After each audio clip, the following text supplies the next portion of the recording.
Beep. I've been thinking. Wouldn't it be cool if we had our own TV series? This is Discovery. Journey of the Lost Headset. Discovery review for the PlayStation VR. Let's begin.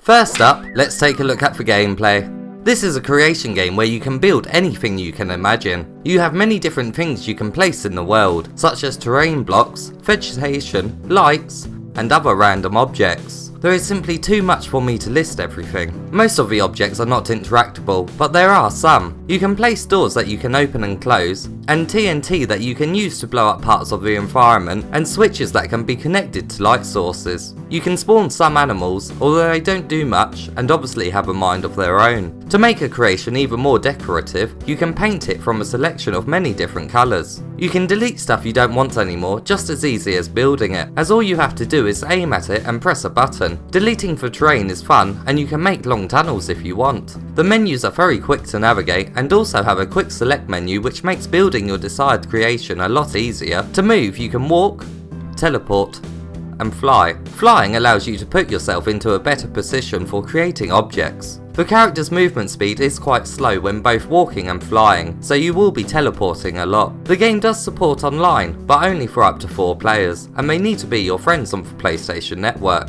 It is quick and easy to play with each other, and if you get separated in the world, you can press the R3 button which brings up a menu that visually shows you what they are doing, and you can also teleport straight to them. This is great as the worlds are really big and offer a very large area for your creative mind to go wild. You can save your worlds with your creations and play them again with your friends. You can also chuck balls everywhere, which surprisingly do have physics. If you're creative enough, you could come up with many different games to play with your friends, such as basketball.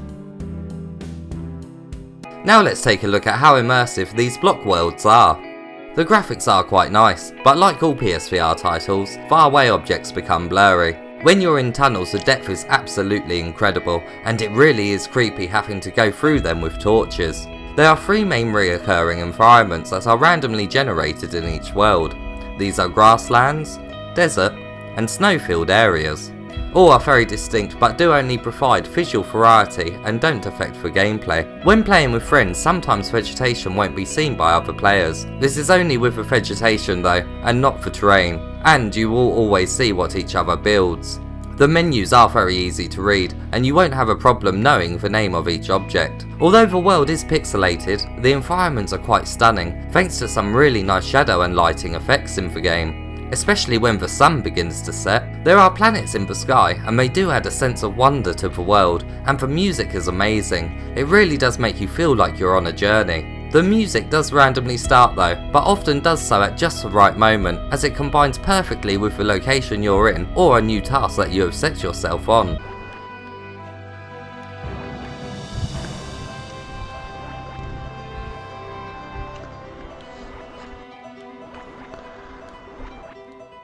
Now let's take a look at the setup and what controllers the game supports. I played this game in a seated position just under 2 meters away from the camera. The head tracking was perfect, and at no point did the game make me feel motion sick. At this moment in time, the game is played with the DualShock controller.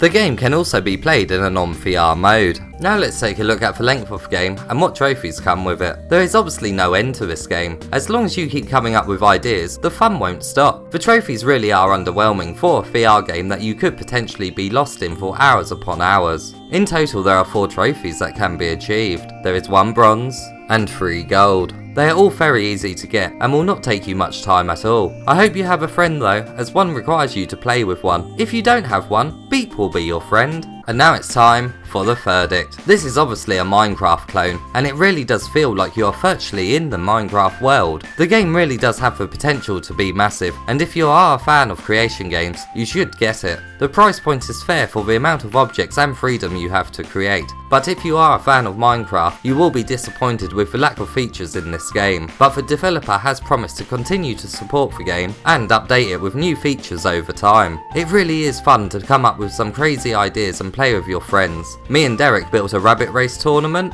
took turns playing basketball, and even had a go at bowls. You really are limited by your own imagination, and I honestly can't wait to see what everyone builds in this world. This is definitely a game I'll be returning to a lot, so look out for my live streams. I love being creative, and this block world really is going to be my new virtual home. I give Discovery a score of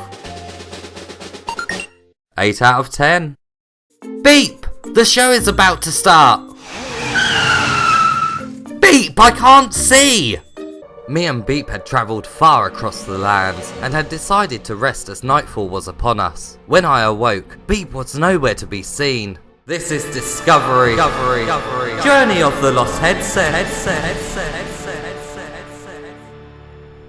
My search for Beep had only just begun. If you want to see the first episode of Discovery, The Journey of the Lost Headset, you can do so by clicking this video. I just know this is a game I'm going to keep coming back to as future updates appear. If you enjoyed this video and found it helpful, please give me and Beep a thumbs up.